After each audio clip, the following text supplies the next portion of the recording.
Des centaines de milliers de personnes à chacun de ces meetings, une ferveur digne d'une rockstar. Recep Tayyip Erdogan a mené sa campagne électorale tambour battant, avec un objectif, devenir le premier président turc élu par le peuple. À 60 ans, avec une énergie hors du commun, il n'hésite pas à se moquer de ses adversaires ou à se féliciter des transformations accomplies par son parti, l'AKP, parti islamo-conservateur, à la tête du pays depuis 12 ans. Et ça marche. Si on regarde 10 ans en arrière, on voit que beaucoup de choses ont changé. Par exemple, les transports, la santé, l'éducation. Moi, je peux maintenant travailler en étant voilée. Avant, c'était pas comme ça. Pour ses adversaires, en mettant les questions religieuses et de société sur le devant de la scène, le Premier ministre a profondément divisé les Turcs. Mais beaucoup s'accordent sur le sens politique avec lequel Erdogan gère le pays.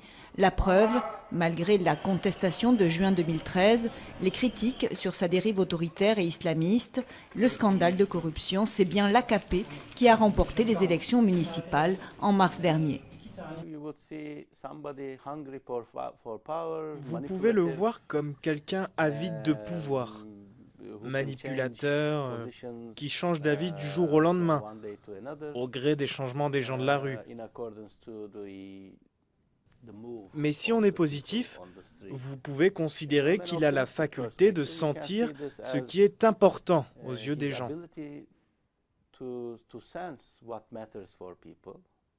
Et ce qui est important aux yeux des Turcs, c'est le pouvoir d'achat. En 10 ans, l'économie a repris le chemin de la croissance et le revenu moyen a triplé.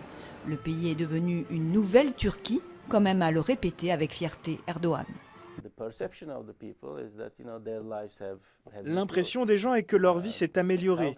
Le système de santé, les services se sont perfectionnés. Il y a eu des créations d'emplois, ce qui a donné aux gens l'opportunité de pouvoir avoir une vision à long terme.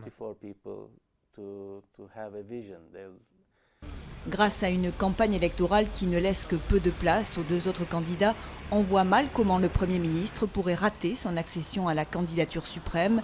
Recep Tayyip Erdogan pourra alors concrétiser son ambition, devenir le premier président élu par le peuple turc et succéder dans les livres d'histoire à Mustafa Kemal Atatürk, le fondateur de la Turquie moderne.